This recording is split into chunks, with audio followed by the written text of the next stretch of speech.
Welcome to steno dictation. Dictation 5 second बाद शुरू होगा। स्टार्ट।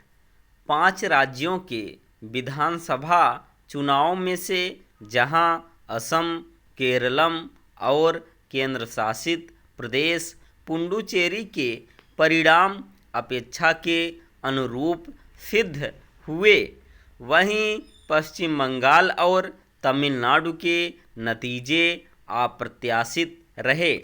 बंगाल और तमिलनाडु के नतीजों ने इसलिए चौंकाया क्योंकि जहां बंगाल में सत्तारूढ़ तृणमूल कांग्रेस के सत्ता विरोधी माहौल का सामना करने के बाद भी इसकी आशा शायद ही किसी को रही हो कि उसके लिए 100 सीटों तक पहुंचना भी कठिन हो जाएगा और भाजपा 200 सीटों के निकट पहुंच जाएगी। वहीं तमिलनाडु में नए बने दल टीवीके बारे में कम ही लोगों ने कमजोर सा अनुमान लगाया था कि वह सत्ता के निकट पहुंच जाएगी।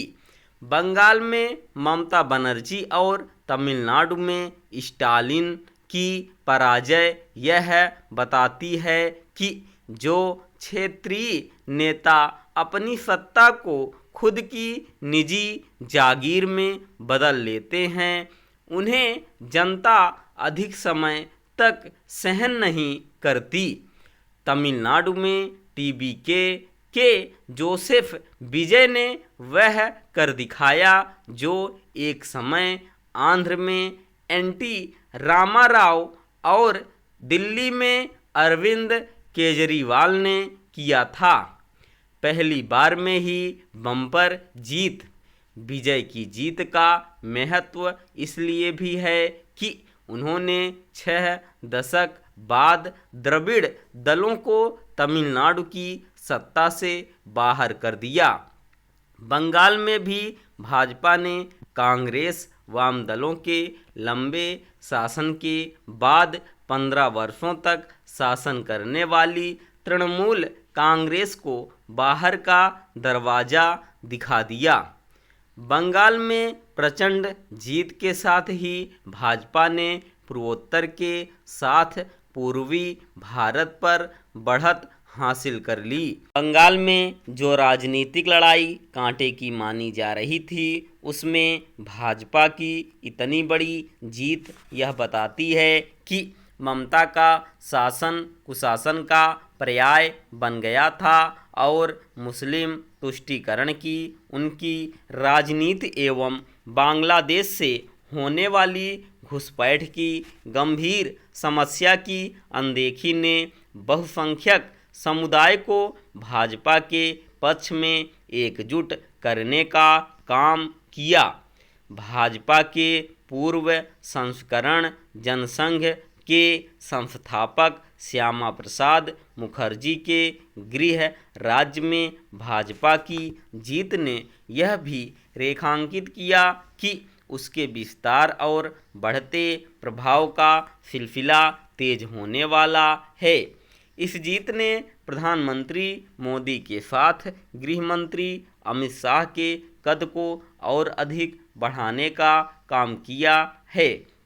2026 की भाजपा वह नहीं जो 2024 के लोकसभा चुनावों के बाद निस्तेज दिखने लगी थी और कांग्रेस समेत अन्य विपक्षी दल यह प्रतीति कराने लगे कि अब उनका नंबर आएगा।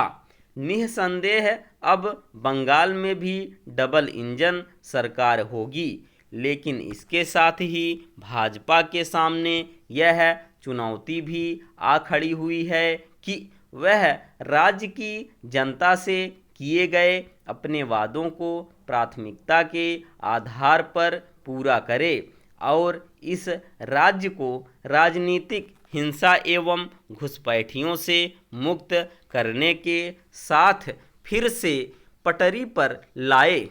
5 राज्यों के चुनाव नतीजे इसलिए भाजपा का अतिरिक्त उत्साहवर्धन करने वाले हैं क्योंकि उसने असम में तीसरी बार कहीं बड़े अंतर से जीत हासिल की।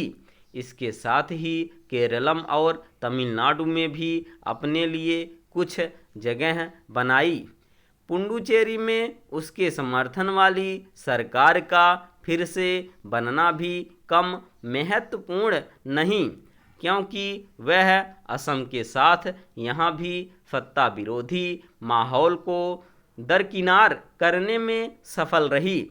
ऐसा ना तो बंगाल में ममता कर सकीं, ना केरलम में विजयन और ना ही तमिलनाडु में स्टालिन।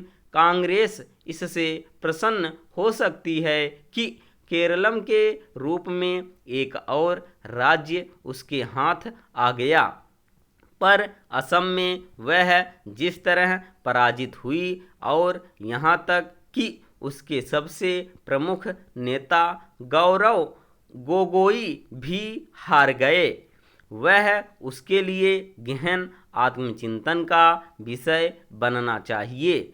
वह भले ही केरलम में अपने सहयोगी दलों के साथ सरकार बनाने जा रही हो, लेकिन 5 राज्यों के नतीजे यही कह रहे हैं कि उसके नेतृत्व वाला गठबंधन INDIA और कमज़ोर हो गया है। स्टॉप।